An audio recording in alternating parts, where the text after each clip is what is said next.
On va démarrer notre première table ronde avec un grand monsieur de l'entrepreneuriat, notamment auprès des jeunes.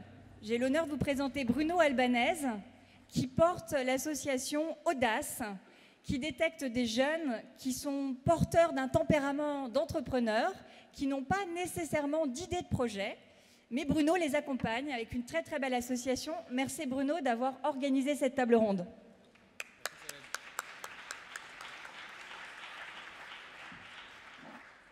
Moi, je ne suis rien du tout, c'est plutôt mes intervenants et mes intervenantes que je vais demander, s'il vous plaît, d'applaudir pour leur donner du courage, parce que c'est elles qui lancent. Et lui, Stéphane de Freitas, Marie Schnigans, Bénédicte Sanson, Sophie Bossemontou, Caroline Delbois et Florence Poivet. Installez-vous.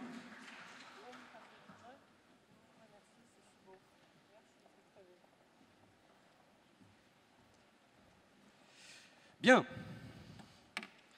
Alors on va modifier un petit peu le système qui était prévu parce que, tant qu'à faire, voilà. Juste, excuse-moi, toc toc, voilà. Bien. On va passer 1 heure ensemble pour commencer. Et donc, ce qu'on va faire, c'est que je vais présenter, ou je vais demander à chacun des intervenants de se présenter très rapidement. Et ensuite, je voudrais savoir de quoi et de qui est composée cette salle. Donc je vais vous poser juste quelques questions pour savoir qui vous êtes, qu'est-ce que vous représentez, de manière à ce que l'échange soit complet et total. Et ensuite, je vous donnerai, c'est très exceptionnel, mon numéro de portable pour que vous puissiez m'envoyer, pendant l'atelier, un SMS ou plusieurs avec vos questions. Je les prendrai en direct et, en fonction des questions, je demanderai aux intervenants d'y répondre, si vous voulez bien. Alors, on va commencer par qui? On va commencer par Florence. Florence, je vais te donner un micro. Il commence par le plus vieil. Mais non. Florence, qu'est-ce que tu fais ici? Alors, bonjour à chacune et à chacun. Je crois que la première chose, c'est véritablement de vivre un moment fort et profond. Les quelques notes de violoncelle que j'ai entendues, les mots de Solène, avec une force d'humanité, avec une force d'engagement telle que vous les portez, c'est des moments rares, c'est des cadeaux. Donc voilà, je suis venue d'abord chercher un cadeau. Ensuite, je crois que si je suis là, c'est parce que je suis un exemple parmi d'autres, mais de tout est possible. Je suis une autodidacte, je n'avais pas de projet d'être entrepreneur, je suis devenue industrielle dans le Massif central, en Haute-Loire. J'ai pris un plaisir fantastique par l'aventure humaine qui est une entreprise et qui a été mon moteur au quotidien. Puis je suis devenue présidente de la Fédération de la plasturgie. Et puis, aujourd'hui, pour le MEDEF, j'ai négocié la réforme sur l'apprentissage. L'enfant suisse que je suis croit très fortement à l'apprentissage. 70% des enfants de mon pays rentrent sur le marché du travail par l'apprentissage. C'est une voie de passion, c'est une voie qui lie le talent de l'esprit au talent des mains. Et c'est pour cela que je m'y suis consacrée de façon très engagée depuis quelques années maintenant. Merci, merci Florence. Nous passons le micro à Caroline. Caroline Delbois, cofondatrice de Make Sense. Qu'est-ce que Make Sense vient faire ici? Je ne sais pas. Alors, Make Sense, c'est vrai que quand on nous a dit le thème de la table ronde, sens et engagement, et jeunes, évidemment, ça fait beaucoup écho à ce qu'on fait chez Make Sense. Je voulais aussi commencer, comme tu l'as fait, par vous remercier pour l'invitation. C'est vrai que c'est rare de pouvoir être dans un endroit aussi merveilleux, avec... je sens beaucoup de bienveillance et je sens aussi beaucoup de belles connexions à venir, donc merci pour ça. Et si je suis là aujourd'hui, je pense que c'est pour partager ce que je peux observer au quotidien. Je suis entourée depuis quelques années de jeunes qui sont talentueux, en quête de sens, et qui sont pour moi le futur du monde qu'on est en train de créer et qui va surgir demain. Voilà, donc j'aimerais être leur porte-voix, et à titre personnel, c'est aussi évidemment quelque chose qui me porte, le sens et l'engagement. Donc j'espère qu'en apprendre beaucoup de vous tous et pouvoir partager toute la magie que j'observe au quotidien. Merci. Sophie, Sophie Bossé-Montoug, la directrice générale du CIDJ. Merci. Qu'est-ce que c'est que le CIDJ? Donc, tout d'abord, merci pour cet accueil. C'est assez impressionnant de vous avoir tous juste en face dans cette grande salle plénière. Juste un petit mot, je voulais faire un petit peu de pub pour Educap City et Riyad Salem. Nous sommes partenaires et je suis fan. Donc, si vous pouvez voter, ce serait génial. Donc, le CIDJ, c'est une vieille dame, elle a 50 ans, elle est installée à Paris. Et c'est le centre d'information et de documentation des jeunes. Aujourd'hui, nous travaillons sur l'ensemble d'Île-de-France et en tout, on reçoit chaque année plus de 570 000 jeunes âgés de 12 à 30 ans. Et plus d'1 sur 2 viennent nous voir à la recherche de sens. Donc, quand vous m'avez parlé de cette journée, Engagement et Sens, ça avait beaucoup d'écho par rapport à notre quotidien. Parce que c'est aujourd'hui ce que les jeunes nous demandent en priorité, du sens avant tout, avant l'effort, avant le sens de la compétition, avant tout le reste. Donc, avoir du sens pour avancer dans la vie. Donc, ça me semblait important de partager et je suis effectivement très, très en attente d'apprendre un tas de choses avec vous aujourd'hui. Merci. Bénédicte. Donc, je suis cofondatrice et déléguée générale du MoveJ. Le MoveJ, c'est le mouvement pour les jeunes et les étudiants entrepreneurs. Notre mission, c'est d'accompagner les jeunes dans leur développement personnel et la croissance de leurs entreprises. Donc, ce sont des jeunes qui ont entre 18 et 30 ans et qui choisissent comme première vie professionnelle l'entrepreneuriat. Et pourquoi ils choisissent ça en général comme première vie professionnelle? Et j'en ai un très bel exemple à côté de moi avec Marie. C'est justement parce qu'ils cherchent du sens, parce qu'ils voient que le monde part dans un sens qui ne leur convient pas et ils veulent trouver une nouvelle direction pour une planète meilleure, pour des gens plus heureux. Et donc ça fait bientôt 10 ans que j'ai cofondé cela. Et je crois que c'est ce qui m'a manqué, moi, quand j'ai terminé mes études. Je pense que s'il y avait eu ça, je serais devenue entrepreneur de la première heure. Et souvent, aujourd'hui, je dis que si je devais mourir là, je m'aurais convaincue que le monde va très bien, parce que je passe mes journées au milieu de jeunes absolument extraordinaires. Donc, merci à vous d'être là et de me donner cet optimisme au quotidien. Merci, Bénédicte. Marie Schnegans. Bonsoir, bonjour, pas bonsoir. C'est des personnes un peu décalé. Comme Bénédicte qui motivent quand tu es entrepreneur et quand tu es encore étudiant à te lancer. Bien près de la bouche, le micro. Et donc, je suis heureuse d'être avec vous ce matin pour partager mon expérience et qu'on s'inspire tous ensemble à suivre de plus en plus notre intuition et d'entreprendre et de faire de ce monde un monde meilleur. Merci Marie. Et notre guest speaker, donc Stéphane De Freitas, qui va rester après la table ronde pour faire quelque chose d'un peu particulier avec les membres de son association Eloquentia. Eloquentia, qu'est-ce que c'est? Et Stéphane, qui es-tu? D'accord. Alors déjà, au début, j'aimerais remercier aussi l'organisation. Comme le disait Caroline, je trouve que l'initiative est super. C'est une question vraiment générationnelle et bravo à toute l'organisation, surtout de nous accueillir ici, c'est super impressionnant. Mais en fait, Eloquentia est une association qui développe une pédagogie pour développer la confiance en soi à travers la prise de parole, mais aussi l'insertion des jeunes et notamment des jeunes entrepreneurs. Donc ça sera à peu près les sujets que j'aborderai peut-être pendant cette table ronde, mais après pendant la vingtaine de minutes imparties. Merci Stéphane. Bien, là moi j'ai présenté les intervenants. Les hommes, il nous manque 2 intervenants supplémentaires qui étaient prévus et qui malheureusement ont été coincés. Un par la grève de la SNCF, il devait partir de Lyon. C'était Jean-Philippe Assensi qui n'a pas pu partir et son Blablacar lui a fait faux bond. Donc malheureusement, il vient de m'envoyer un texto pour me dire qu'il ne serait pas là à l'heure. Et Marc de la semaine dernière, lui, il est du côté de Poitou-Charentes et lui, il a eu un gros problème de logistique hier soir, cette nuit, qui l'a empêché de nous rejoindre. Si je puis me permettre, cela ne fait que confirmer l'hypermobilité des femmes. J'allais le dire. Oh. Heureusement, Stéphane est là, merci. Bien. Alors, je ne veux pas mettre des étiquettes, hein, c'est surtout pas le sujet, et je ne veux surtout pas opposer le salarié à l'entrepreneuriat, c'est pas non plus le sujet. Mais j'aimerais juste savoir qui dans cette salle est un jeune en quête de sens. Normalement, toutes les mains doivent se lever, hein, quel que soit l'âge. Bon, déjà, vous êtes dans la bonne salle. Ça, c'est déjà une première chose. Juste les tranches d'âge. Qui a entre 20 et 25 ans?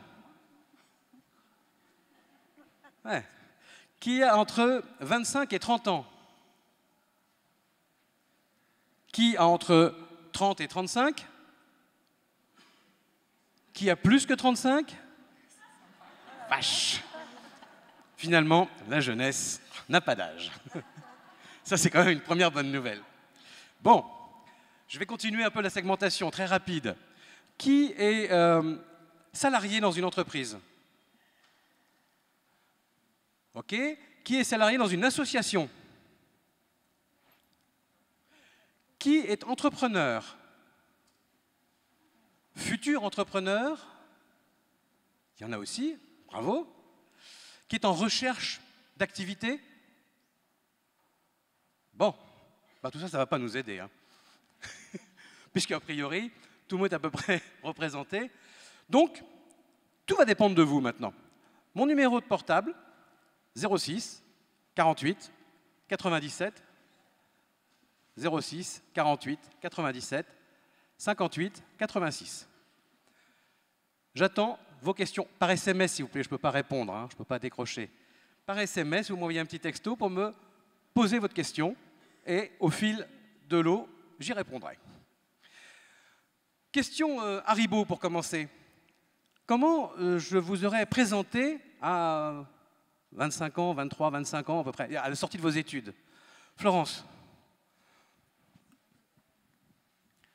Une jeune femme totalement insouciante, qui n'avait pas véritablement de projet devant elle, qui avait probablement la chance de vivre dans un pays, la Suisse, qui est un pays où il fait doux, il fait bon vivre, et qui allait de petit boulot en petit boulot. Merci. Caroline? Alors moi, à 23 ans, je pense que j'avais beaucoup exploré, donc j'ai beaucoup exploré ce que je ne voulais pas faire, toujours en recherche de ce que j'allais faire. Donc en gros, quête de sens. Allez, on continue, on tourne. Moi, je faisais surtout tout ce qu'on me disait de ne pas faire. Et je pense que c'est ce qui m'a permis d'avancer. Voilà, à chaque fois qu'on me demandait d'aller vers une voie, je faisais le contraire. Et ça m'a beaucoup servi, en fait. Donc moi, je suis toujours d'ailleurs une boulimique de boulot, toujours, mais pas forcément que professionnel, toujours 10 projets en cours, 10 projets qui venaient de se terminer et 10 projets encore à faire. Avec une ambition professionnelle, je disais volontiers que je serais un jour le PDG de Danone. Et il y a une seule chose qui me paraissait impossible à faire, c'était de créer ma boîte. Et tu as aidé combien d'entreprises, combien de jeunes à monter leur boîte aujourd'hui? Au moins pas mal. Plus d'1 millier, je pense. Et moi-même, j'en ai créé 3 ou 4. Marie. C'est aujourd'hui. Eh bien oui. De créer mon entreprise, de recruter beaucoup de collaborateurs. Parle bien près du micro, s'il te plaît. Ouais. On a ouvert maintenant à New York un bureau. Donc beaucoup de challenges de grandir mon entreprise. Continuez, puisque tu as le micro, je voudrais que tu continues un peu et que tu présentes ton activité. Qu'est-ce que tu as fait? Et puis surtout, Stéphane, je ne t'ai pas oublié, t'inquiète pas. Qu'est-ce que tu as envie là d'expliquer pourquoi tu es là à travers la création de ton entreprise? Tu as à peine 25 ans, on est bien d'accord? 24. 24, important. Et tu as déjà créé une entreprise avec plusieurs dizaines d'emplois, si je ne me trompe pas. 23. Il y a 2 dizaines au moins. Et ici et ailleurs. Et qu'est-ce que c'est ta boîte? Qu'est-ce qu'elle fait? Alors notre mission, c'est de rendre les collaborateurs plus heureux et plus connectés au travail. On a commencé il y a 3 ans, pendant que j'étais étudiante à Dauphine en ingénierie financière. Et donc ça m'a donné envie de créer mon entreprise pour pouvoir justement avoir plus d'impact. Parce que j'ai commencé à faire un stage dans une banque et c'est très ennuyant parce que personne ne se parlait. Et il n'y avait pas de moyen simple de pouvoir facilement rencontrer d'autres collègues. Et je me suis dit, si j'ai envie d'avoir un impact, c'est soit je reste 10 ans dans une banque et je vais être présidente, ou soit je crée mon entreprise et je vais directement avoir un impact. Et donc c'est ça qui m'a motivée à suivre cette intuition et de rendre les gens plus heureux. Très bien. Stéphane, un petit mot? Moi, à l'âge de 23 ans, en fait, j'étais plongé dans mes études de droit et j'avais qu'une chose en tête, c'était devenir avocat. Voilà, et voilà le résultat. Enfin, on en parlera après. Je ne suis pas du tout dans ce domaine-là. Eh bien, c'est une excellente transition parce que moi, à 23 ans, j'étais aussi étudiant en droit et j'envisageais d'embrasser une carrière d'avocat international. Aujourd'hui, il y a 10 ans, j'ai créé Audace. Audace, c'est une association de chefs d'entreprise qui forme des gens qui veulent entreprendre alors qu'ils n'ont pas de projet. Et il y a 10 ans, on s'est dit, l'entrepreneuriat, c'est la seule solution. Aujourd'hui, 10 ans après, nous avons évolué très fortement dans notre modèle économique et aujourd'hui, nous travaillons pour des entreprises. Et nous permettons aux DRH et aux entreprises de travailler sur l'employabilité de leurs collaborateurs en faisant de leurs salariés des salariés entreprenants. Comment? En permettant simplement aux salariés et aux collaborateurs de révéler leur posture entrepreneuriale et donner du sens à leur démarche, et ce qui aide beaucoup les salariés à évoluer au sein de l'entreprise, ou, vous l'avez compris, à évoluer en dehors de l'entreprise potentiellement. Voilà, ça je réponds à la première question, puisqu'on m'a demandé de développer un peu ce que c'était Audace. J'ai d'autres questions qui commencent à arriver. La première, c'est comment prendre conscience de ses forces, apporter le meilleur de soi au monde? Sacrée question. 2 heures, pas de document, qui veut répondre? Comment prendre conscience de ses forces? Alors, on va essayer d'avoir effectivement un micro pour 2, voilà, comme ça c'est bon. Je pense que c'est pas évident de prendre conscience de ses forces. Moi, ce que je note, c'est qu'il y a beaucoup de personnes qui connaissent pas leur talent naturel. On a envie de se former, de monter en compétences. Il y a beaucoup de choses qu'on peut apprendre par la pratique, par ses expériences évidemment, mais tout le monde a voire beaucoup de talents innés. Et très souvent, parce que c'est inné justement, c'est très très difficile de le percevoir. Et un petit truc hyper simple à faire, c'est juste de demander autour de soi. Moi, je sais que j'avais fait un petit exercice, alors ça demande un petit saut dans l'ego parce que c'est pas forcément hyper confortable, mais d'envoyer un petit message, un mail à son entourage, à des gens qui vous connaissent bien, que ce soit dans le monde professionnel, dans vos projets associatifs, votre famille, vos amis, pour leur demander quelle qualité tu me reconnais et qu'est-ce que je fais sans faire d'effort. Où est-ce que j'excelle sans faire d'effort? Et c'est là qu'en fait, souvent on se rend compte que voilà, on n'a pas mis dans la case talent ou compétence, parce que comme on ne fait pas d'effort pour nous, ce n'est pas une compétence, mais qu'en fait elle est là, et qu'elle sera là a priori toute sa vie, et qu'il faut en prendre conscience, et que c'est très souvent les autres qui nous font le plus beau miroir de nos talents naturels. Bénédicte, tu veux compléter? Oui, c'est vrai que ce qui est difficile, c'est de savoir qui l'on est. Mais on a souvent en soi des intuitions et on oublie souvent d'écouter la petite voix qui nous dit « mais va là, va là, va là ». Parce qu'on a tendance souvent à regarder le regard du monde qui n'est pas positif sur soi plutôt que de regarder celui qui est positif. Donc la première chose, c'est d'oser. C'est de faire le premier pas et on se rend compte à chaque pas qu'on fait des choses assez incroyables. Et puis la deuxième chose, je trouve, c'est de surtout pas rester seul. Au MoveJ, comment on accompagne les jeunes? On propose du mentorat. On va chercher des entrepreneurs expérimentés, donc qui sont des pairs. Vous êtes un jeune entrepreneur et vous confrontez au regard d'un entrepreneur plus expérimenté. Et cette personne-là qui a vécu ce que vous êtes en train de vivre va avoir sur vous un regard, vous allez voir, admiratif de ce que vous faites, de ce que vous êtes capable d'imaginer, de ce que vous êtes capable d'entreprendre. Et puis, quand il est étonné par ce que vous êtes capable de faire, il va vous poser des questions. Et vous allez voir que les réponses, vous allez les trouver en vous. Donc la meilleure chose à faire, en fait, pour savoir de quoi l'on est capable, c'est de commencer à le faire et c'est d'avancer. C'est d'expérimenter. Et ça, effectivement, je crois que c'est une des solutions, c'est d'essayer. Quelqu'un veut rajouter quelque chose, Marie ou Sophie? Je voulais dire, pour développer l'intuition, ce qui m'a beaucoup aidé, c'est de méditer, donc de prendre du temps avec soi-même pour justement mieux se connaître et déconnecter au final pour après savoir mes forces. Définir son moteur, ce qui nous anime, ce qui nous fait lever le matin, ce qui nous donne de la pêche, de l'énergie, parce que ça, c'est effectivement le sens qu'on veut bien donner à sa vie. Florence, un mot à... Oui, j'ai vu qu'il y a beaucoup d'entrepreneurs parmi vous. Je pense que nos entreprises sont un lieu privilégié pour permettre à chacun et à chacune à la fois de découvrir ses compétences et de les faire grandir. J'ai eu la chance, mais ça serait probablement la même chance dans certaines écoles en France, mais de grandir dans une école publique en Suisse, où les arts plastiques, la musique, le sport, l'engagement, tout ça était extraordinairement présent. Et du coup, nos professeurs nous voyaient à travers tout cela aussi.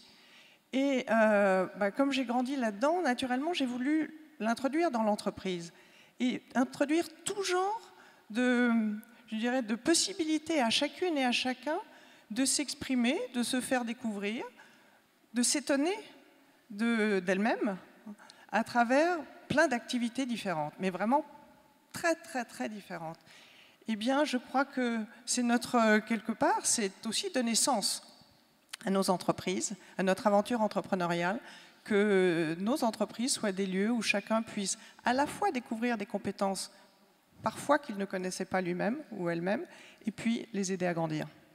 Donc en fait, c'est le rôle des chefs d'entreprise aussi de favoriser ça. Parce que j'ai une question de la salle. Les entreprises CAC 40 et PME sont-elles prêtes à prendre en compte la quête de sens de ses salariés?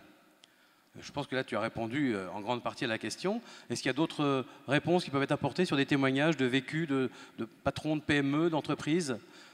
Bénédicte? Alors moi, ça fait très longtemps que je n'ai pas été dans une grande entreprise, mais j'ai des sponsors. Et ces sponsors, pourquoi ils sont avec nous? Bien justement, entre autres, parce qu'ils se rendent compte qu'ils ne connaissent pas les jeunes, que les jeunes aspirent à des choses qu'ils n'ont pas forcément mis en valeur dans leurs entreprises.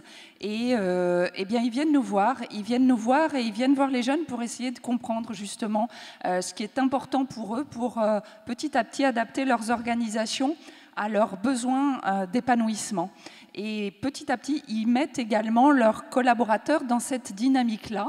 Et j'ai en tête quelques exemples où il y a de plus en plus de fondations qui se créent, et ces fondations font en sorte d'impliquer les collaborateurs pour qu'ils apprennent à donner du temps à des projets qui ont du sens. Donc pour des jeunes qui arrivent et qui sont dans cette recherche de sens, il n'y a pas que les jeunes, il y a aussi des moins jeunes, c'est quelque chose d'extrêmement important et riche. Donc moi je dirais que oui, de plus en plus les organisations se posent cette question-là. Ah Stéphane, excuse-moi, je t'ai donné un mauvais tuyau, c'est pas le bon micro. Donc Stéphane, tu interviens quand tu veux, hein, c'est toi le guest speaker.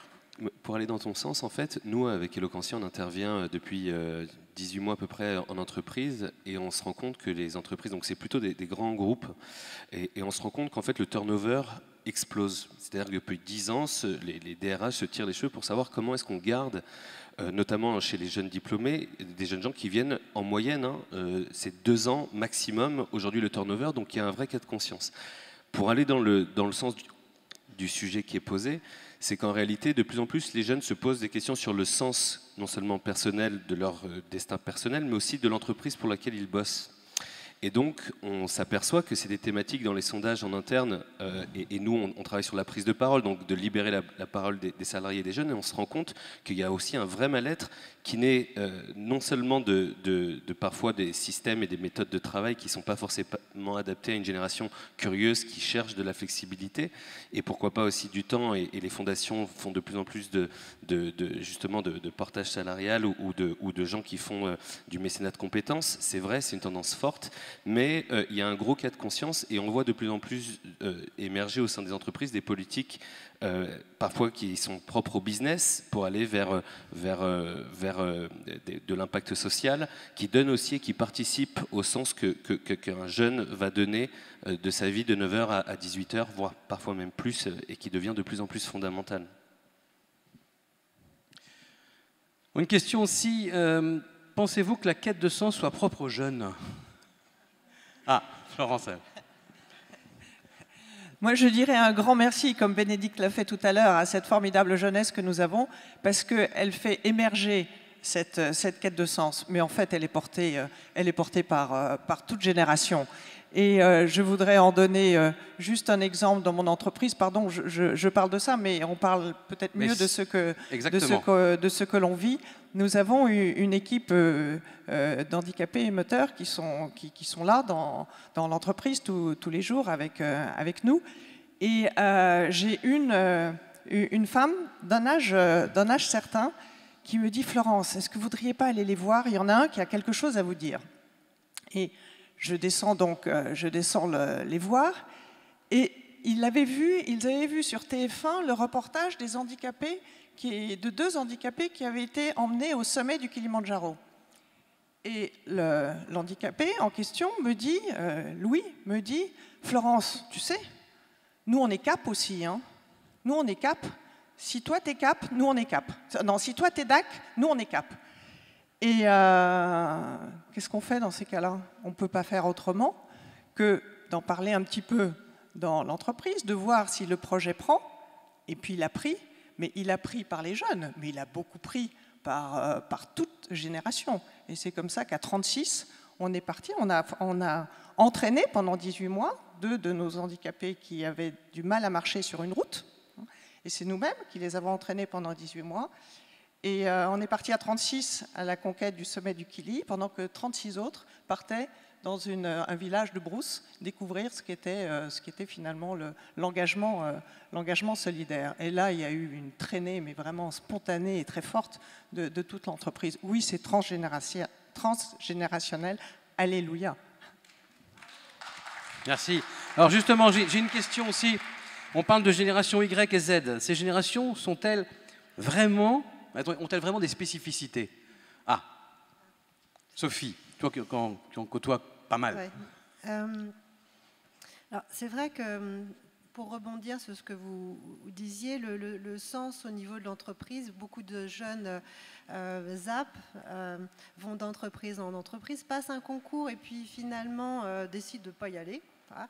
Donc, on a eu tendance au niveau des entreprises à vouloir former les chefs d'entreprise sur c'est quoi la génération Y, c'est quoi la génération Z, c'est quoi la génération suivante, pour essayer de savoir comment gérer ces jeunes en termes de management.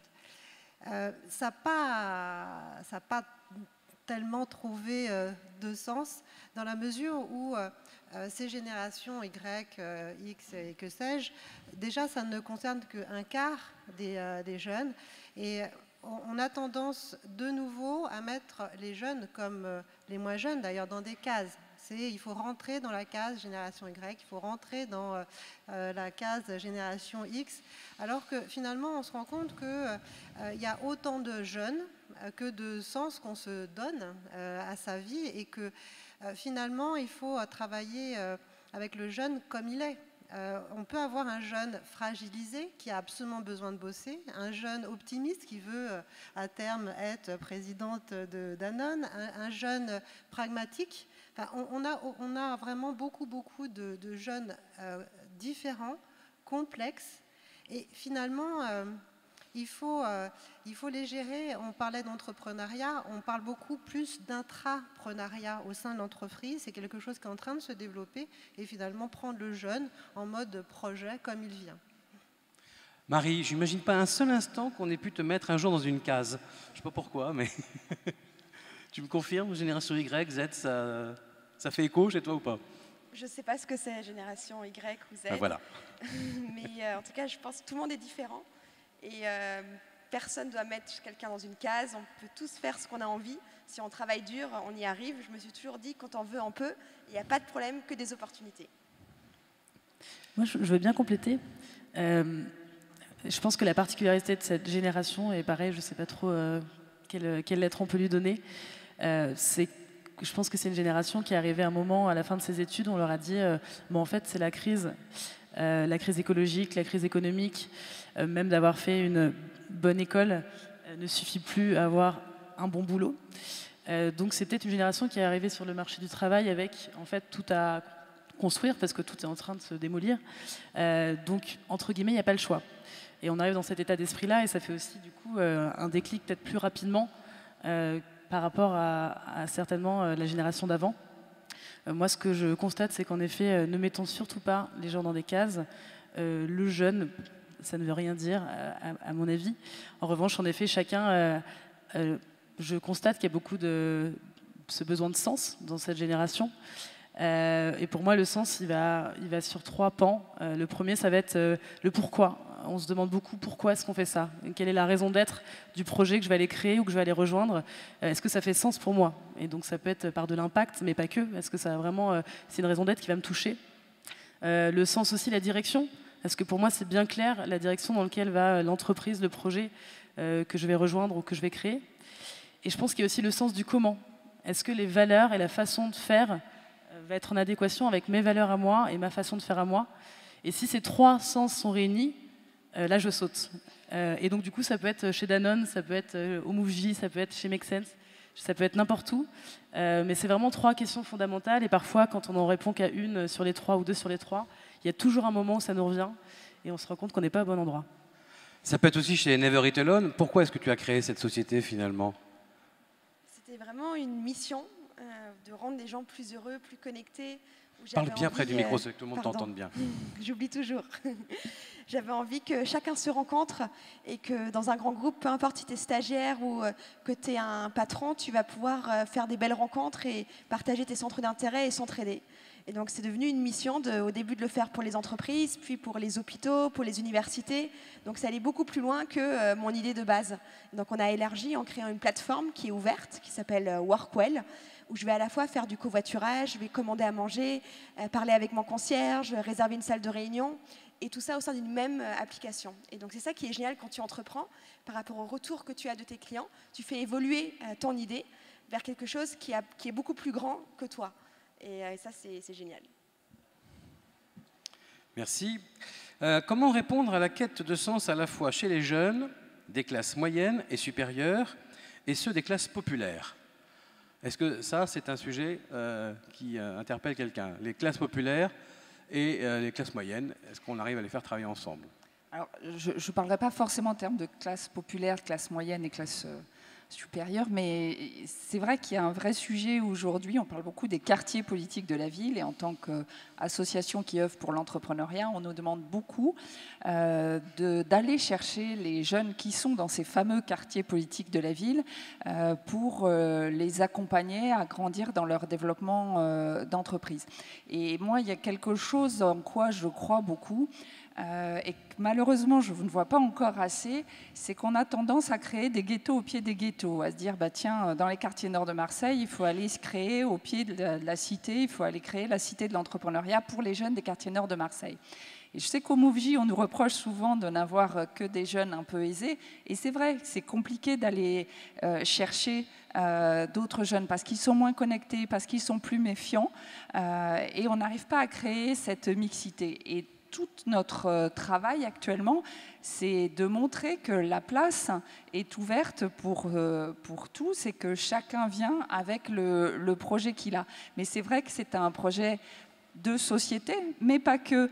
J'ai envie de dire, il faut aussi que chacun de nous ait cette envie sincère de s'intéresser à l'autre et soit convaincu qu'il peut apprendre de chacun. On a, quand on est issu de ces fameux quartiers populaires, une connaissance d'une société qui, souvent, moi, m'est pas vraiment compréhensible.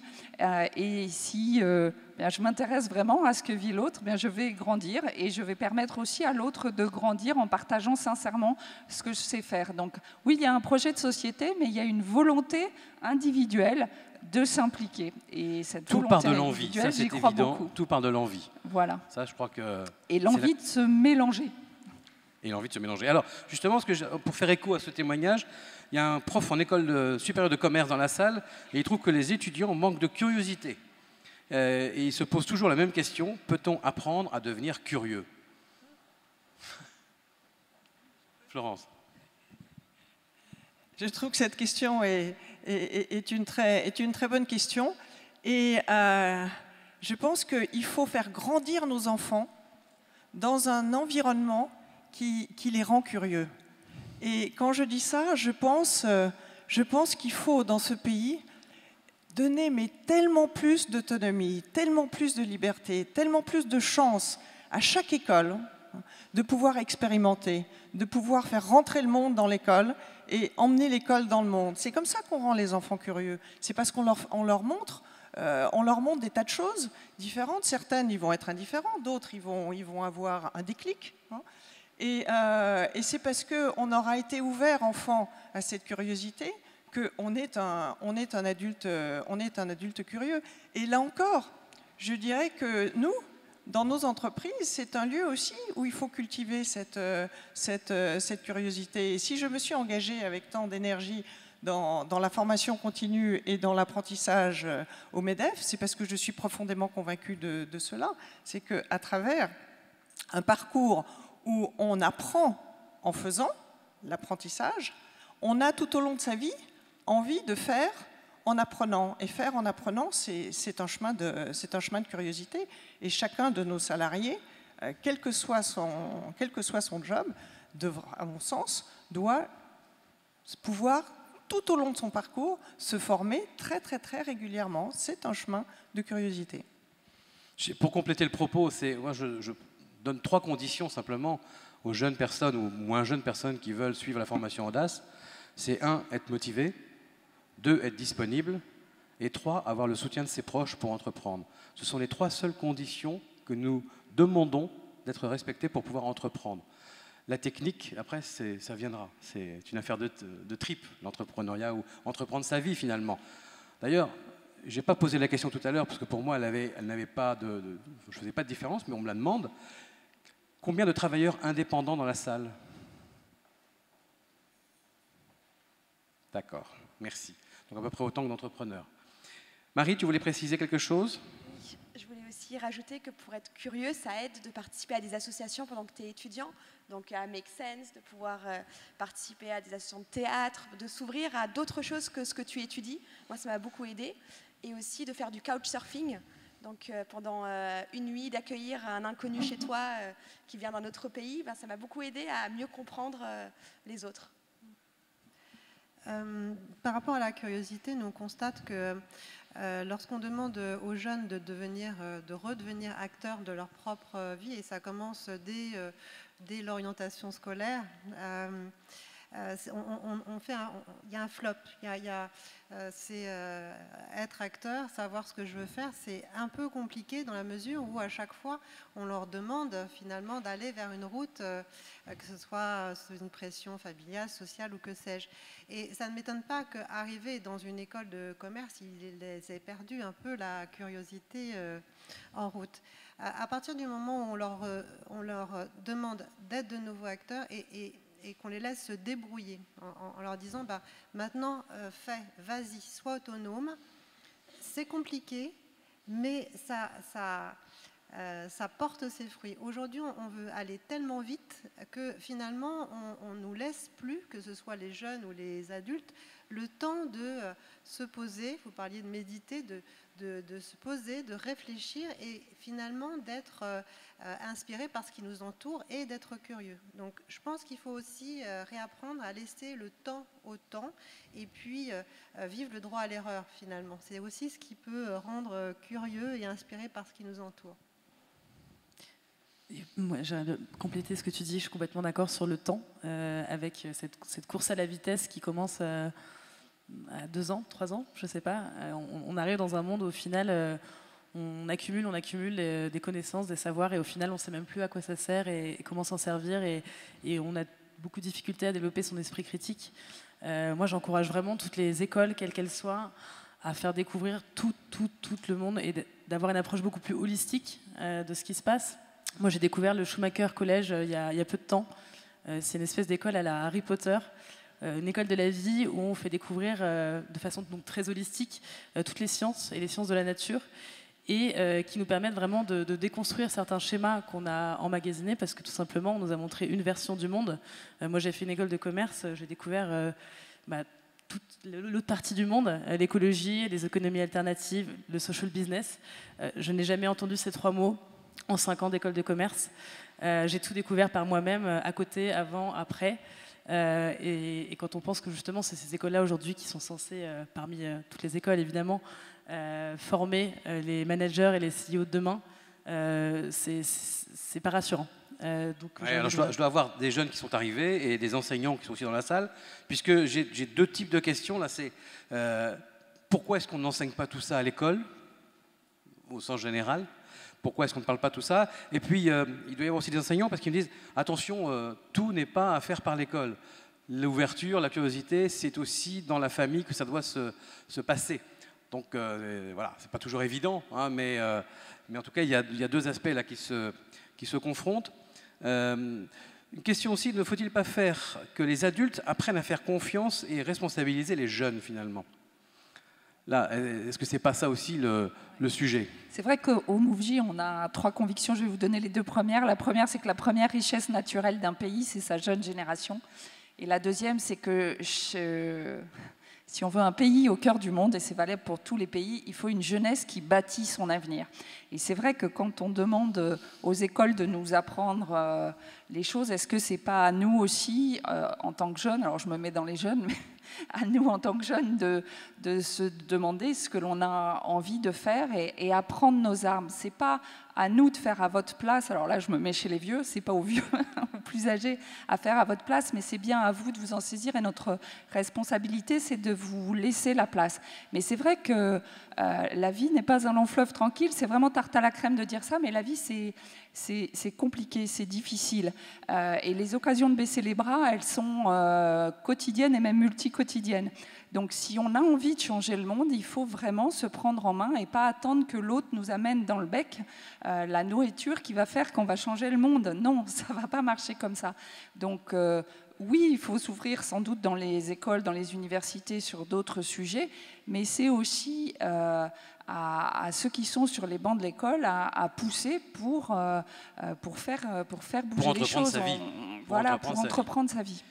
Alors, cela implique aussi, là, je lis le commentaire, cela implique d'avoir le droit de se tromper, le droit à l'erreur, ce qui n'est pas encouragé par notre éducation en France, ni dans le monde de l'entreprise. Le droit à l'erreur, qui est un modèle qu'on peut imaginer plus facilement chez les anglo-saxons, commence à arriver en France. Moi, je crois vraiment que ça commence à changer. Florence, tu me confirmes que dans les entreprises, ça bouge de ce côté-là ou pas encore vraiment? Alors, là encore, je vais parler de la mienne parce que c'est celle que je connais le mieux. Mais nous, évidemment, on a le droit à l'erreur était omniprésent. Par contre, une erreur, c'est un formidable tremplin de progrès. Et si l'erreur est transformée en chemin de progrès, alors là, on ne va pas dire faites-en autant que vous voulez, mais elle est accueillie. Par contre, évidemment, l'erreur qui est répétitive est une chose moins supportable. Mais moi, pour revenir au sens et en particulier au travail, ce qui m'a frappé il y a une quinzaine d'années, c'est de sentir, il y a eu un moment dans l'entreprise, une vraie tension entre les aînés et les plus jeunes. Et j'entendais régulièrement les aînés dire « mais cette jeunesse, elle ne sait pas ce que c'est que le travail ». Et ça rejoint un peu la confiance qui était évoquée tout à l'heure. Je me suis dit comment faire pour sortir cette mauvaise image.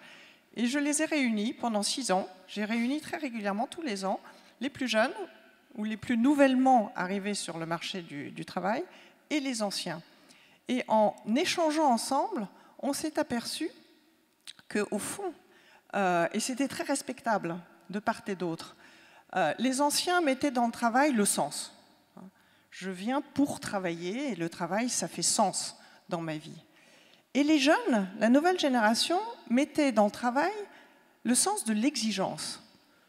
Oui, je veux bien revenir travailler un week-end de façon imprévue, si le client le demande. Vous me redemandez un deuxième week-end d'affilée?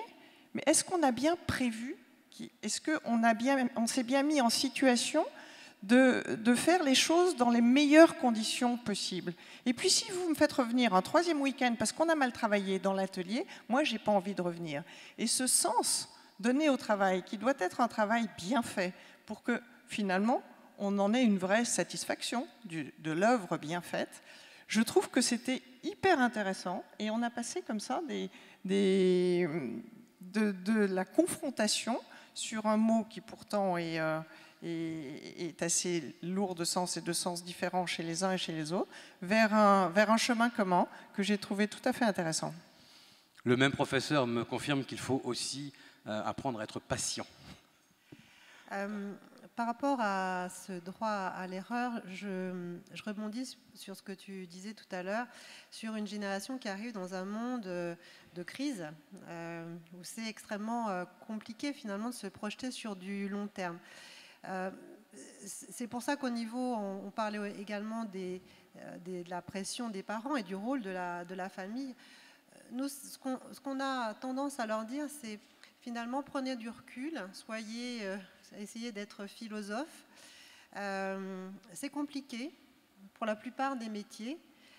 Donc faites en sorte que votre enfant soit le plus heureux possible, choisisse en fait ce qu'il a envie de faire. Alors s'il fait une grande école de commerce, oui certainement il aura peut-être plus de débouchés que quelqu'un qui aura fait socio ou psycho. Bien que j'ai fait psycho, je m'en suis assez bien sortie. Mais en tout cas, c'est quitte à ce que ce soit difficile, aidez-le à trouver ce qui a du sens pour lui et à l'accompagner. Et finalement, par rapport à ce droit à l'erreur, s'il commence à faire du droit et puis que finalement ça ne lui plaît pas et qu'il a envie de faire autre chose, pourquoi pas ? Mais la vie est suffisamment compliquée pour qu'en plus on fasse des choses qui n'ont aucun sens. J'ai une question d'un jeune, mais ça je la garde pour tout à l'heure, pour l'une ou l'autre qui voudra répondre en conclusion. C'est que conseillez-vous à un jeune diplômé à la recherche d'un emploi qui estime que lui il a du sens, mais a priori il ne trouve pas écho dans les entreprises qu'il recherche. Donc ça c'est un conseil à lui donner peut-être tout à l'heure, mais on y reviendra pour celui qui veut poser la question. Sur le droit à l'erreur, et j'irai même jusqu'au droit à l'échec, dans l'entrepreneuriat. C'est vrai que c'est un sujet qui est très compliqué, qui est très délicat. Et c'est vrai que, si je fais un petit parallèle, il y a 10 ans, les entrepreneurs en France, c'était un peu les rois des salauds, ceux qui exploitent tout le monde, qui étaient hyper mal vus. Quand il y a de l'argent, ils s'en mettent plein les poches. Quand il n'y en a plus, ils pensent qu'à virer. C'était un petit peu ça. Aujourd'hui, je pense que depuis 10 ans, l'état d'esprit vis-à-vis des entrepreneurs a beaucoup changé. On a vu que c'était des gens impliqués, engagés à la recherche de sens, etc. Et en particulier grâce à vous, la jeune génération qui arrive et qui crée des entreprises avec du sens. Et aujourd'hui, je crois que sur l'échec, c'est un petit peu la même chose qui est en train de se passer. Moi, j'ai mis ma boîte en liquidation judiciaire il y a 10 ans, justement. Et il y a 10 ans, j'ai découvert effectivement un écosystème entrepreneurial, des entrepreneurs extraordinaires qui m'avaient connue en tant que prestataire et qui m'ont tendu la main et qui m'ont dit « c'est vraiment génial ce que vous faisiez dans votre boîte ». Il vous est arrivé ça, so what, c'est la conjoncture, effectivement, c'était la fameuse crise de 2008. J'ai perdu 80% de mon chiffre d'affaires en 15 jours. J'ai effectivement pris la décision de fermer ma boîte. Et qui est-ce qui m'a tendu le plus la main ? C'est Dominique Restineau, c'est lui qui avait l'idée du MoveJ et c'est le président de la Chambre de commerce de Paris. Et ça, ce sont des choses qu'on voit de plus en plus. Parce que quand vous êtes entrepreneur, vous développez des compétences, vous développez un réseau, vous êtes connu pour ce que vous êtes en tant que personne. Et chacun sait que dans l'échec, il n'y a pas qu'une seule responsabilité et que vous pouvez surmonter ces échecs-là. Et il y a plusieurs structures qui sont en train de se créer, dont une qui s'appelle 60 000 rebonds, parce qu'il y a effectivement 60 000 entrepreneurs qui ferment leurs portes, qui mettent leur boîte en liquidation judiciaire chaque année et qui doivent rebondir. Et j'ai bon espoir qu'ils vont maintenant rebondir dans de très bonnes conditions, parce que là aussi, le regard est en train de changer. Tout à fait. Et je confirme ce parcours, puisque c'est le même que le mien. Donc, moi, c'était il y a 10 ans aussi. Et oui, on peut rebondir après une création d'entreprise. Et la notion d'échec, elle est toute personnelle. Moi, je donnerais juste un petit exemple. Comme j'anime beaucoup de tables rondes chez les jeunes, qu'on me dise « j'ai peur de l'échec ». Et moi, je leur réponds simplement « j'ai eu 3 enfants que j'ai élevés, je pense, de la même façon. Les 2 premiers, quand ils arrivaient à la maison avec 10,1, ils étaient contents, ils avaient l'impression d'avoir réussi. La 3e, que j'ai élevée de la même façon, quand elle arrivait avec 14,9, elle était quasiment en pleurs. Elle avait le sentiment d'échouer. Pour autant, mes 3 enfants sont aujourd'hui grands et majeurs et vaccinés, et ils sont tous les 3 heureux. Donc cette notion d'échec est une notion très personnelle. Et je crois vraiment que c'est ce qu'il faut intégrer aussi dans son parcours de vie. Parce que, voilà, le tout, c'est de se tromper et de s'arrêter au bon moment, pour ne pas embarquer tout ce qui va avec. On arrive bientôt au terme de cette table ronde. Je suis désolé parce que j'ai encore plein de questions, mais c'était bien ce système-là finalement, hein. J'ai plein de questions. Et donc, finalement, on va arriver à votre conclusion sous forme de conseil. Qu'est-ce que vous pourriez donner en forme de conclusion comme conseil? Allez, 1 minute chacun. Stéphane, tu auras un peu plus, toi, parce que tu vas pouvoir prendre la parole juste après et développer ton activité.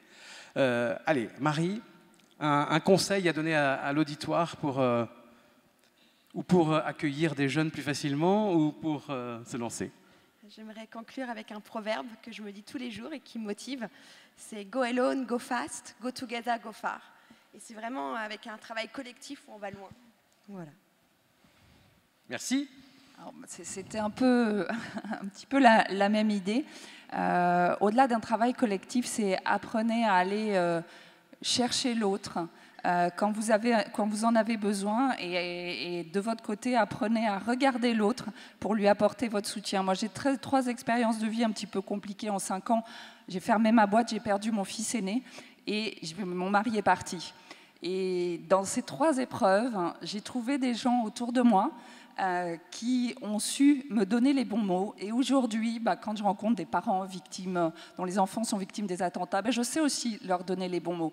Donc ne restez jamais seul dans l'épreuve, mais quand tout va bien aussi. Apprenez à donner et à recevoir. Merci. C'est intéressant parce qu'on a à peu près les mêmes conclusions. Je dirais que c'est effectivement jouer en collectif, c'est extrêmement important. Ne pas se créer ses propres plafonds de verre, c'est également important. Essayer de toujours voir ce qu'il y a derrière la colline. Vous savez, c'est quand on marche et puis on dit tiens, qu'est-ce qu'il y a derrière? On va jusqu'à cette colline et puis il y a encore une colline derrière. Donc c'est toujours se projeter, mais en emmenant, en fédérant et en jouant en collectif. Alors moi je me sens très connectée à ce que vous venez de partager sur le collectif et comment une communauté peut nous amener très loin. Et ma conclusion sera, n'écoutez pas toujours les autres. N'écoutez pas toujours les autres dans le sens où parfois les autres projettent leurs propres peurs dans votre parcours. Et c'est aussi les autres qui peuvent, à certains moments de votre vie, vous amener des doutes et des freins que vous n'auriez pas forcément vous tout seul. Donc de façon collective et toujours en gardant un entourage bienveillant. Moi je vous invite à vous connecter à ce petit mot que nous a partagé Marie tout à l'heure, qui est l'intuition. On a tous une petite boussole à l'intérieur de nous qui nous envoie des signaux très très fréquents qu'on n'utilise pas tout le temps ou qu'on n'écoute pas tout le temps.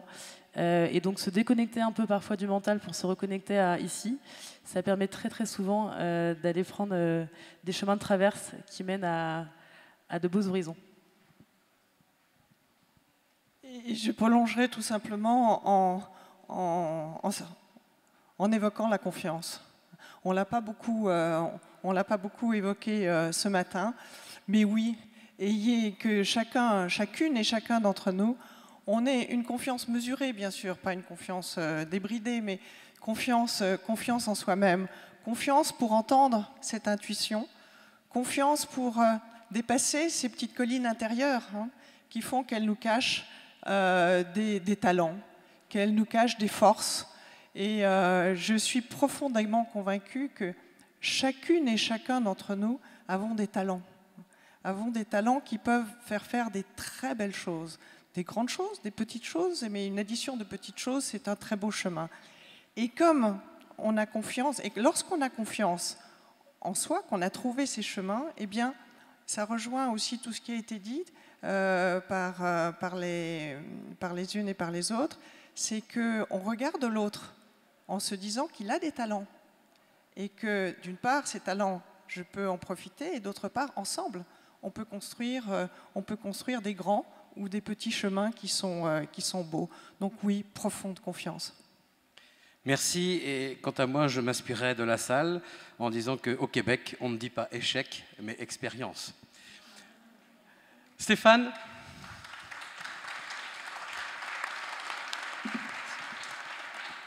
Stéphane, ça va être à ton tour.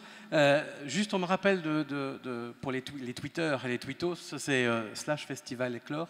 Donc n'hésitez pas à envoyer des tweets parce qu'on n'est qu'au début de la journée des hashtags. Hashtag Festival Éclore.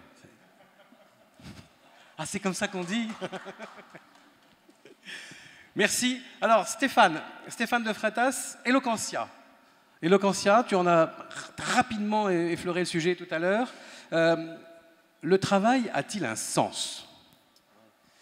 Alors, du coup, comment je fais ? Je raconte mon parcours, je réponds aux questions. Comment tu veux faire ?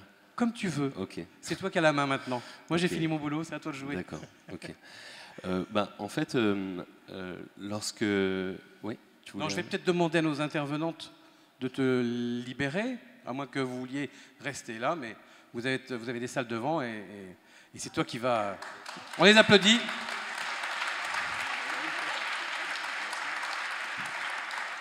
Merci beaucoup, mesdames. Merci. Alors ça, c'est pas la parité, hein. Je suis désolé, hein, mais... Bon. Ok, peut-être j'y vais. L'éloquence, c'est ton sujet, finalement. Okay. Donc, tu n'as pas besoin de moi pour animer. J'y vais. Alors, du coup, en fait, lorsque Bruno m'a contacté, m'a parlé du thème de ce matin, qui était jeûne et sens, c'était un vaste sujet. Et c'est vrai que pour moi, c'était un peu compliqué de savoir par quel bout l'attaquer. Et je me suis dit que ce qui serait peut-être le plus illustratif, c'est de raconter en 20 minutes mon parcours, parce que pas mal de questions sur le sens que je voulais donner à ma vie et puis de l'action que je voulais mener me sont venues. Donc voilà, peut-être partir de ça et laisser un petit temps pour échanger avec vous, et si vous le souhaitez. Donc du coup, en fait, moi, j'ai grandi dans le 9-3, au 4 chemins, à Aubervilliers, dans un quartier. Je suis issu d'un milieu assez modeste, on va dire. Et à l'âge de 16 ans, je suis devenu basketteur professionnel, un des plus jeunes et des plus petits aussi. Toute ma vie, on m'a dit que je ne le serais jamais, que ce serait impossible, et pourtant j'ai je passais ma vie à jouer au ballon et c'était vraiment le seul truc que j'avais en tête. Et à l'âge de 16 ans et demi, en fait, je deviens professionnel dans un club de l'Ouest parisien. Donc je vis un changement de milieu radical. Je ne sais pas s'il y en a qui ont vu le film Neuilly ta mère. Non ? Non ? Ouais, si ? Ouais, ok, voilà, ok. Voilà, c'est un petit peu mon histoire. C'est du jour au lendemain, je me retrouve transvasé dans un milieu où je m'exprimais surtout un peu en mode un peu KRA, quoi. J'étais un peu en mode commerce, wesh, bien, si, tranquille, wesh. Et en fait, on se retrouve transvasé de milieu et avec beaucoup de préjugés. Moi, je suis devenu français, je suis issu de l'immigration, je suis devenu français à l'adolescence. Et en fait, je me suis aperçu que quand on change de milieu social, c'est une expérience sociologique assez frappante. Pour moi, la seule manière de m'en sortir, c'était le basket. Et quand on se retrouve dans un milieu privilégié, ou parce que je gagnais ma vie très tôt, on m'a mis dans un établissement scolaire aussi privilégié, j'étais avec des fils de ministres, d'artistes, de réalisateurs, de comédiens. Et à ce moment-là, je me suis rendu compte qu'en réalité, on se construisait, on se mettait soi-même des barrières. On le disait, pour moi, le seul moyen de m'en sortir, c'était le sport. C'est un peu classique pour des jeunes de banlieue. Et finalement, quand je me suis retrouvé dans un nouvel environnement, malgré le fait que je m'exprimais différemment et qui était très discriminant, et qui donc, on en a parlé, impactait la confiance en soi, je me suis réalisé que j'étais emmuré par tout un tas de préjugés et aussi emmuré par la manière dont je m'exprimais. Et cet élément-là, en fait, il est assez déterminant dans ma construction personnelle et dans mon parcours, si tant est que, après 2 saisons de basketteur professionnel, j'ai tout plaqué et je me suis mis à lire comme un boulimique. Et d'ailleurs, pour rattraper mon retard sur ma façon de m'exprimer, j'achetais Le Monde et je surlignais des mots comme nonobstant, comme toute chose étant égale par ailleurs. Et je les copiais-collais avec 32 000 fautes d'orthographe, mais j'allais vers la parole de plus en plus, vers les mots, et je m'apercevais d'une chose, c'est que plus je le lisais, plus j'acquérais du vocabulaire, et plus, finalement, même si c'était un peu singé parfois, et que je faisais de la prose comme le bourgeois gentilhomme, finalement, quand on peut mettre un mot sur la chose, on commence à formuler des intentions, des désirs, parfois des frustrations, et aussi des rêves professionnels. Et que finalement, et c'est un petit peu là qu'est né le socle de la pédagogie Eloquentia, j'ai fait du théâtre, j'ai fait du yoga, aussi de la méditation pour faire un travail d'introspection. Mais finalement, la façon dont on s'exprime, c'est la résultante de moi ce que j'appelle la congruence. La congruence, c'est quelque chose, qui, c'est un terme élaboré que j'ai découvert plus tard, mais on appelle la congruence la chose suivante, c'est lorsque ce qu'on a dans le cœur, alors on peut appeler la petite voix, on peut appeler l'idée, mais ce qu'on a dans le cœur, là, ce qui nous parle, ce qui nous anime, en fait, arrive au cerveau, soit par la méditation, une maïeutique personnelle, un questionnement perso, et on commence à se questionner sur qu'est-ce qui nous anime, nos opinions d'un point de vue de la société, qu'est-ce qu'on a envie de léguer, de ce questionnement-là. Donc, ce qui vient du cœur passe à l'intellect, et puis on le conceptualise, on organise le propos, et puis on passe, et là c'est la troisième étape, à la formulation.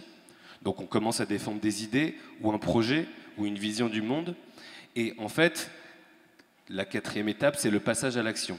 Et lorsqu'on est en congruence, lorsqu'on est en harmonie, finalement, entre ce qu'on a dans le cœur, ce qu'on pense et tel qu'on le conçoit, ce qu'on formule, et surtout, et c'est la quatrième, le passage à l'action, en fait, là, il se crée un bien-être et on peut rester soit dans un projet entrepreneurial pendant longtemps, soit au sein d'une entreprise. Et finalement, c'est ce questionnement-là, c'est ce parcours-là que moi, je me suis fait au cours de ma trajectoire avant de devenir entrepreneur social et que finalement, aujourd'hui, j'ai trouvé, c'est justement cette congruence, cette harmonie-là que j'ai. Alors, que j'ai pu trouver. Donc finalement, je vais juste parler de ce passage à l'action et de cette réflexion. Moi, en fait, il y avait quelque chose, quand j'ai changé de milieu social, qui me révoltait. Et je pense que quand, surtout on est entrepreneur social, quand on fait du business, on réfléchit à ce qui manque dans le marché et on trouve une idée.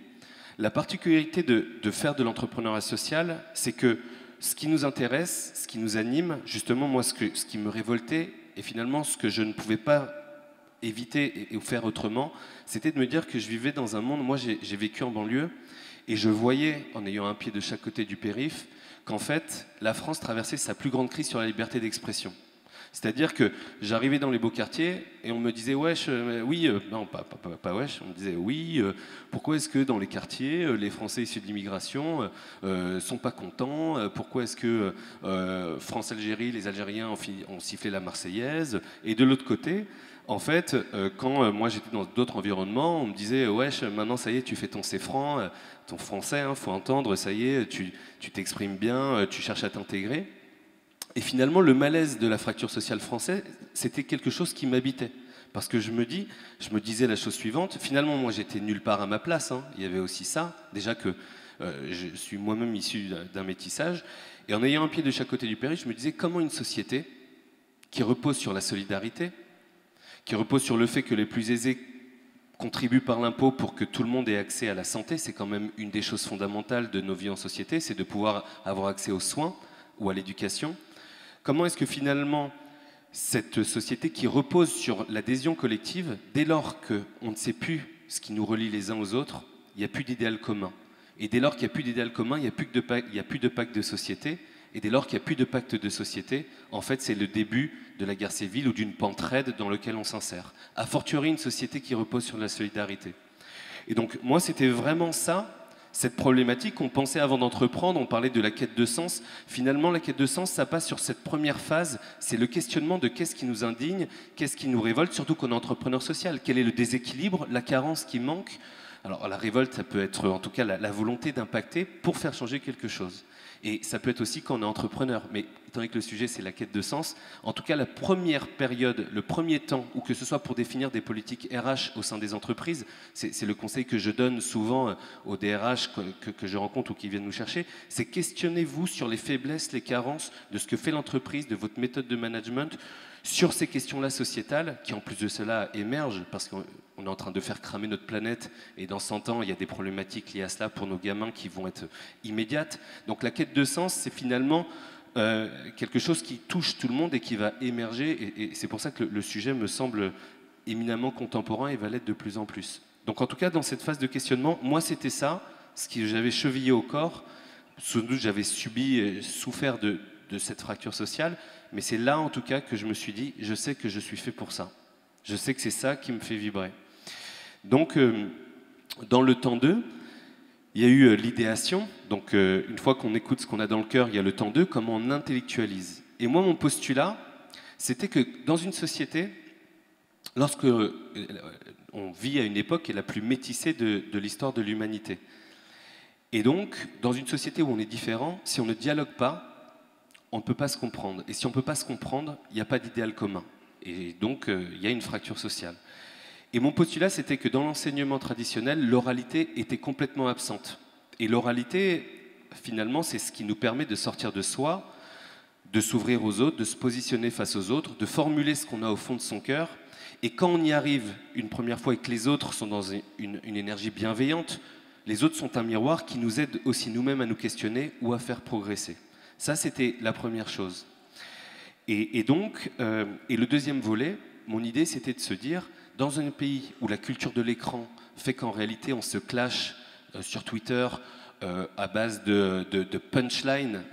Punchline, ça veut dire ce que ça veut dire. Ça veut dire qu'il faut frapper les esprits, il faut marquer les esprits sur les plateaux télé. Finalement, notre dialogue de société était assimilé à un combat, à un conflit. Et je voyais ce qui se passait avec le Danemark, avec Charlie Hebdo, avec la battle Valls versus Dieudonné. Et donc, je me suis dit, je vais créer un concours de prise de parole qui sera libre, où tout le monde peut s'exprimer en rap, en alexandrin, peu importe. Et finalement, on va créer une grande agora et montrer que notre génération, pour peu qu'on lui recrée un cadre de valeurs, et c'était là l'idéation, si on crée un cadre de valeurs, de respect, première règle, profond des opinions des uns et des autres. Deuxième règle, d'écoute active, c'est-à-dire de remplacer le jugement par le questionnement. Et troisième temps, de bienveillance, entendu en ce sens qu'on peut ne pas être d'accord sur la question du voile ou une autre question, mais il n'en va pas moins qu'on doit se respecter en tant qu'être humain et ne pas se vouloir la mort ou la violence si on pense différemment. Et donc, du coup, pour terminer, parce qu'on m'a dit que j'ai plus qu'une minute, c'est ça, voilà. J'ai décidé de le formuler, de porter cette vision. Donc, c'était la troisième étape, de trouver des partenaires qui ont accepté de me suivre. Au début, j'ai pas eu d'argent, c'était en 2012. Pendant 2 ans, on m'a pas donné de sous. Mais j'ai été voir l'université de Saint-Denis, j'ai porté cette vision-là. Et à l'université de Saint-Denis, finalement, j'ai pu mettre en place la formation et le concours. Et Locantia, donc le concours Locantia est né à l'université de Seine-Saint-Denis. Puis très rapidement, il y a eu un succès très populaire parce que ça répondait à un besoin générationnel et une envie de société aussi. Et donc du coup, on a eu la première édition en 2013, puis à Nanterre, puis Limoges, Grenoble, voilà. Et puis on a aussi des formations. Et Locantia a été dans plus à ce jour, c'est une centaine d'établissements scolaires et est devenu le plus grand concours de prise de parole francophone à ce jour. Et puis j'ai pu aussi réaliser un autre rêve qui était d'être réalisateur, que j'avais depuis longtemps. Et le film à voix haute a aidé en fait à essaimer le programme. Donc voilà, je fais court. Donc juste pour conclure, l'idée c'est que moi j'ai eu différentes activités. J'étais d'abord basketteur professionnel, puis j'ai fait des études de droit, puis ensuite entrepreneur, puis j'ai pu réaliser depuis 4 ans mon rêve d'être réalisateur et que finalement la règle de base c'est vraiment ces 4 temps, c'est d'abord partir de ce que vous sentez dans le cœur, puis derrière développer cette idéation, cette solution, faire ce postulat que vous avez et c'est pas grave si on se trompe, c'est vrai que moi j'en avais et puis derrière j'ai dû réorienter. Ne pas hésiter à le formuler parce qu'autour de vous, il y a des gens qui vous aideront et qui partagent les mêmes valeurs. Et plus vous en parlerez, plus vous agrégerez des gens qui peuvent soit vous financer, soit vous aider. Et ensuite, le passage à l'action. Et le passage à l'action, c'est une vraie aventure et il vous mènera, j'espère, bien loin pour ceux qui veulent entreprendre ou intraprendre. Voilà, merci à tous.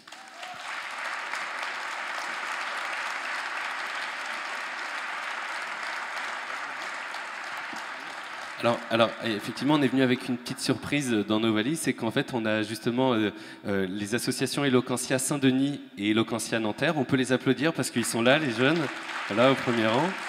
Et on va avoir une petite démonstration de ce qu'on fait en fait dans le cadre du concours Eloquentia. Dans ce qu'on fait dans le cadre du concours Eloquentia, en fait, il y a des battles avec quelqu'un qui défend la position du oui et la position du non. Et donc là, je vais laisser les 2 jeunes, on peut les accueillir, ils sont là.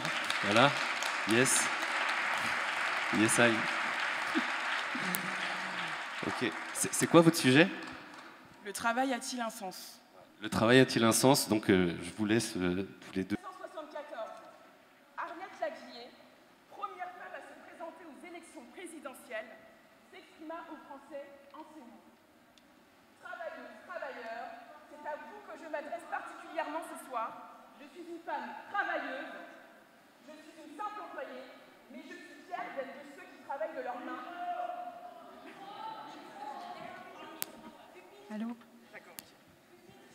Qui ne vivent que du produit de leur travail personnel sans exploiter personne. Exploitée, je le suis à 2 titres, en tant que travailleuse et en tant que femme. Waouh! Que l'on s'entende bien, ce n'est pas ici que je vais commencer à casser du sucre sur le dos du patronat. Car on me dit à l'Oréal qu'il y a quelques petits chefs d'entreprise par ici. Bon, ce qui est intéressant dans la façon dont Madame Laguiller avait de s'exprimer devant les Français, c'était qu'elle commençait ses discours en disant que les Français étaient des travailleuses et des travailleurs.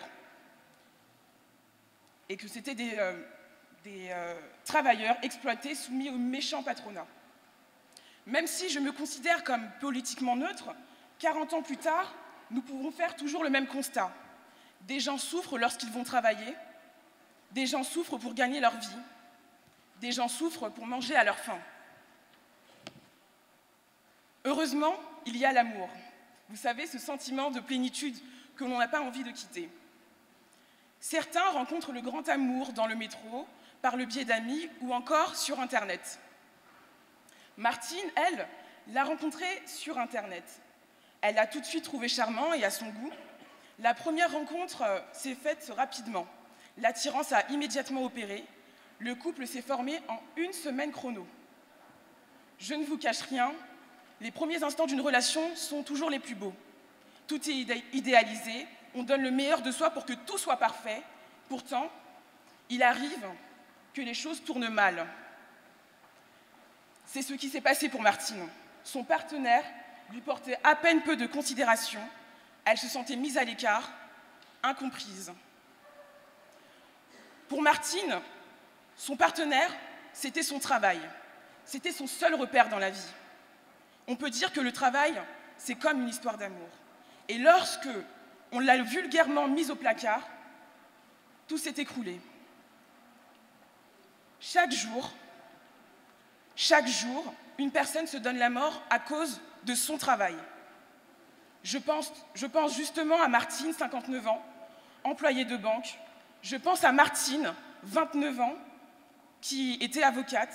Je pense à Martin, qui, éreinté par ce rythme effréné que lui imposait son travail, a pensé à en finir. La liste est encore bien trop longue. Et si l'on arrive à ce genre d'extrême, c'est bien pour une raison. Le travail a-t-il un sens? Oui, car le travail, quand il n'a plus de sens, mène à la perte des individus, elle mène à la perte de son identité. Aujourd'hui, beaucoup de personnes ne se reconnaissent plus dans ce qu'ils font. Métro, boulot, dodo, ça n'est pas une vie. Alors, dans un élan d'altruisme, certains, dont vous, veulent repenser le travail, le bien-être au travail, en alliant productivité et bien-être. Certains, enfin, commencent à comprendre que l'on ne peut pas tirer le meilleur de quelqu'un s'il ne se sent pas à l'aise dans ce qu'il fait. S'il n'y a pas de sens ou d'objectif à ce que l'on entreprend, alors le travail est vain et n'existe donc pas.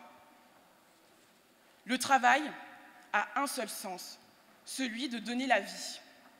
La mère, lorsqu'elle est en plein travail et accouche de son enfant, donne la vie. On peut aussi donner vie à un projet, dédicace à Monsieur de Freitas. Très cher contradicteur, le travail acharné qu'a fourni le fondateur d'Eloquentia a un sens. Et si tu te tiens en ces lieux aujourd'hui, c'est bien que tu es le fruit d'un travail qui a un sens. Dans ce monde de brutes, mon petit frère et ma petite touche d'innocence, de fraîcheur quotidienne. L'autre fois, il m'a fait part d'un sujet grave, très grave, qui le touche personnellement, et certains de ses camarades de classe. Vous l'aurez compris, je parle des mathématiques. Instrument de torture par excellence.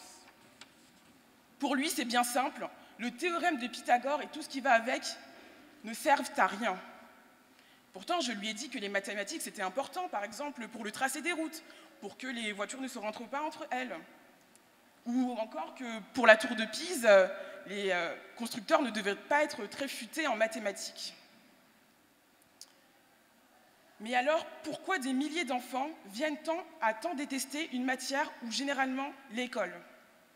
L'école, c'est à la fois la fondation et la clé de voûte de notre société. Le travail qu'on y produit a une valeur inestimable. Cette construction, les enfants sont des êtres en devenir. C'est pourquoi construire un sens à ce qu'ils font à l'école est essentiel pour tenir plusieurs années. Cette construction passe par un travail profond que nul ne peut faire à part l'élève, car le sens tient à sa définition de ce qui est drôle, ennuyeux, utile ou inutile. Personnellement, le sens que j'ai donné à mon travail à l'école, c'était de rendre fiers mes parents, surtout mon père. Cet homme est une force de la nature, c'est mon super-héros, il est incroyable. Le mot travail pour lui est forcément associé au nom de mon père. Petite, quand je demandais à ma mère où se trouvait mon père, elle me disait qu'il était au travail, toujours le travail. C'était comme écouter un CD de Laurie en boucle, c'était l'horreur. Je passais parfois de longues minutes sur le palier à attendre son retour afin de pouvoir lui sauter dans les bras. La plupart du temps, mon attente était vaine et n'avait servi à rien. Dans ma tête d'enfant, je me demandais quel était le sens de cette absence. Est-ce que mon papa aimait plus le travail que ses enfants? C'est bien plus tard que j'ai compris ces absences répétées. Tout avait un sens. Le travail de mon père n'était motivé que par l'amour des siens. Il nous aimait et il a donc travaillé dur pour nous offrir le meilleur. Sa motivation sans faille est exemplaire. Il a donné un sens à son travail et j'espère que par ma réussite, il en sera récompensé. Son regard vaut 1000 mots, son dévouement vaut 1000 déclarations d'amour, sa parole est d'or, alors j'aimerais lui dédier ces derniers mots. À toi, papa, sache que ton travail n'a pas été vain, sache que ton travail a un sens. Aujourd'hui, je prends la parole pour t'honorer.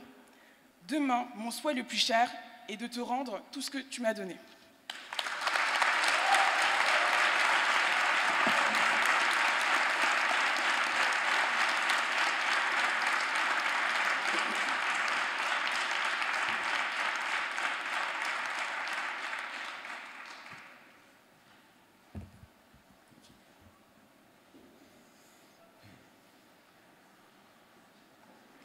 Mesdames et messieurs, chères entrepreneuses, chers entrepreneurs et cher public, il est temps de choisir son camp. Ce qui se joue ici est bien plus qu'une simple joute oratoire. Non, le travail n'a pas de sens. Et j'affirme que l'abolir ne conduirait pas à l'oisiveté générale, mais à la naissance de sociétés justes, apaisées et plus riches que jamais. Le travail se définit par l'état de celui qui souffre, ou bien qualifie une activité pénible. Le terme nous provient du latin tripalium et fait référence à un objet de ferrage pour les animaux ou de torture pour les esclaves. Les monarchies européennes et l'Église catholique ont contribué à une représentation active du travail, qui devient alors une activité due à une autorité religieuse pour s'expier du péché originel. En médecine, le travail renvoie à l'accouchement, exemple qui nous amène à concevoir que souffrir puisse être nécessaire, voire inévitable, mais que ce n'est pas pour autant que souffrir continuellement a du sens. Le premier élément qui prouve que le travail n'a pas de sens, c'est que travailler n'est pas un choix, mais une contrainte. En effet, nous savons tous que ne pas accéder au marché du travail, c'est être exclu de la société, et qu'une fois en dehors, s'enclenche un cycle infernal. Il suffit de se promener dans la capitale française pour constater que les sans-abri et les personnes vivant largement en dessous du seuil de pauvreté sont toujours trop nombreuses et que l'accès au travail est source d'exclusion. Aux frontières de l'Europe aussi, des hommes, des femmes, des enfants risquent leur vie en mer pour échapper à des guerres civiles provoquées par des intérêts économiques internationaux ou pour avoir accès à des conditions de vie décentes. Pensez-vous vraiment qu'ils le fassent par plaisir? Ceci n'a pas de sens. Nous ne travaillons pas par choix, mais parce que la pauvreté tue. Même pour ceux qui occupent un emploi, le travail est régi par la contrainte et la pression du licenciement. Tout ça parce que nous savons que les entreprises engrangeant des bénéfices peuvent sans condition remercier des dizaines, voire des centaines de milliers d'employés. Mais le travail n'est pas uniquement un lieu de contrainte où règne l'absence de choix et la souffrance. Si le travail n'a pas de sens, c'est aussi parce que les bienfaits de celui-ci sont un mensonge qui profite aux plus riches. La discipline économique qui dirige nos entreprises, nos États, nos systèmes éducatifs et nos systèmes de santé est fondée sur des mythes et des chimères. Il est temps pour nous d'agir de manière responsable. Sachez qu'il y a actuellement sur Terre 7 fois plus de bouffe qu'il n'y a de bouches à nourrir, et que depuis une cinquantaine d'années, nous avons les moyens de mettre un terme à la faim dans le monde et de conclure une paix éternelle entre les peuples en partageant les richesses au niveau international. Souffrir pour survivre en 2018 n'a pas de sens. J'aimerais aussi vous interpeller sur autre chose. Comment se fait-il que la France possède l'une des meilleures productivités par heure au monde en ayant en même temps le moins d'heures de travail annuelles réalisées? Désolé de vous décevoir, non, ce n'est pas par excellence, non, non, non, mais tout simplement parce que moins nous travaillons et mieux nous travaillons. Et oui, les réalités économiques sont souvent surprenantes et à milieu des discours qui sont continuellement tenus dans l'espace public. L'augmentation des heures de travail hebdomadaires constatée depuis les années 80 coïncide avec une augmentation des travaux inutiles, alors que l'avènement des machines et des nouvelles technologies aurait dû nous délester.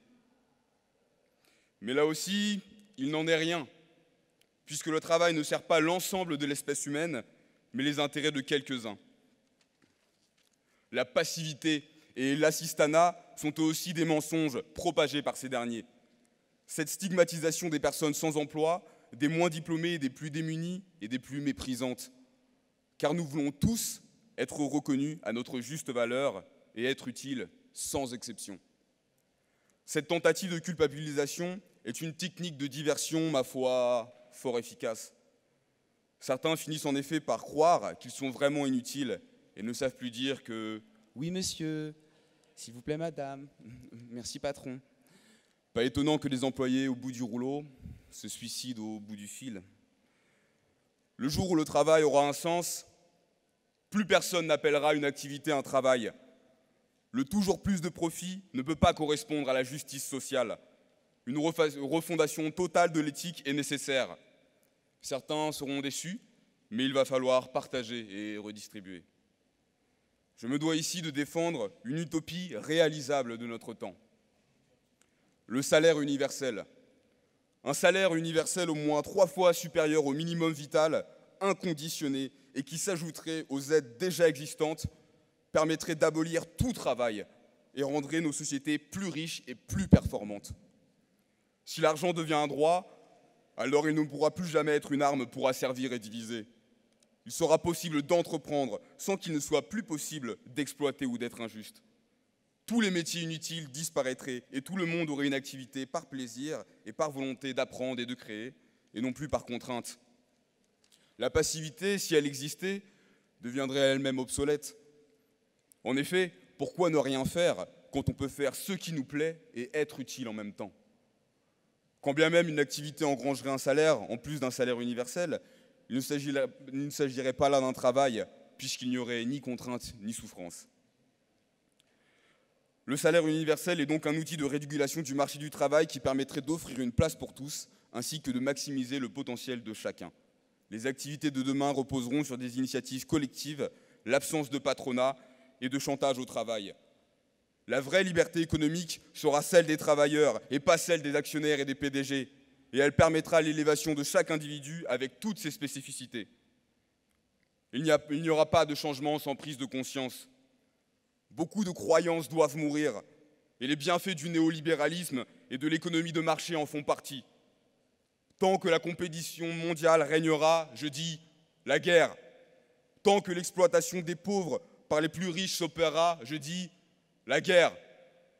Tant que nos sociétés n'auront pas pris conscience que le respect de l'environnement et la production en cycle sont des conditions primordiales à la vie humaine, je dis la guerre.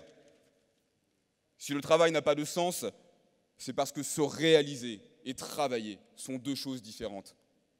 En effet, ce n'est pas le travail qui améliore ou qui rend un individu plus grand et consciencieux, mais l'apprentissage. Et l'apprentissage n'a pas à être une souffrance, bien au contraire. De même, s'il y a des leaders, ceux-ci savent qu'il est possible de réussir et de s'élever sans rabaisser ou profiter des autres. Celui qui aime ce qu'il fait n'a pas besoin de vouloir être le plus riche du cimetière. On peut entreprendre autant qu'on veut, mais pas posséder 10 fois plus que les autres. Une réalisation personnelle est inestimable, mais la paix, elle, a pourtant bien un prix. Le développement n'est pas le problème. La question, c'est comment?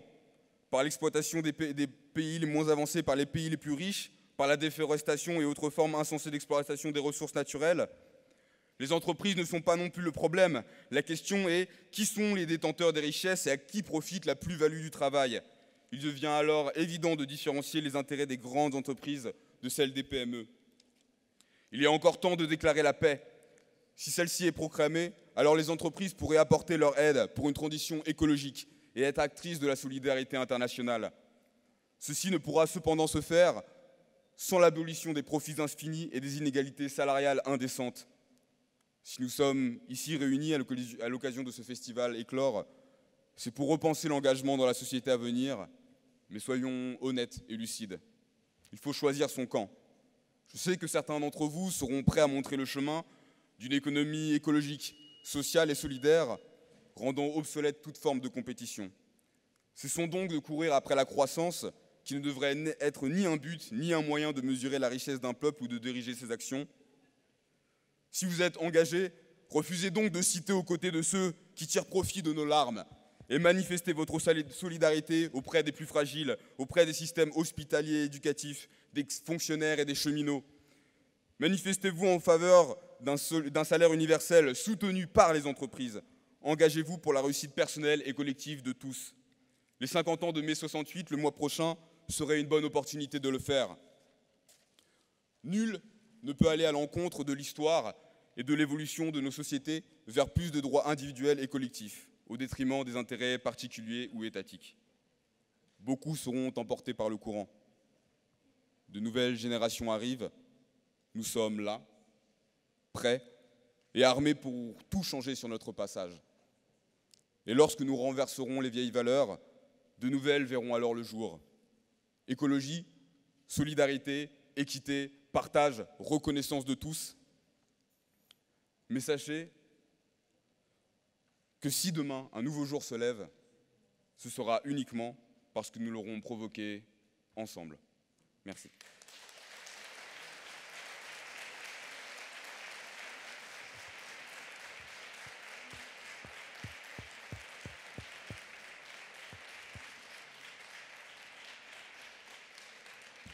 Là, je dis waouh!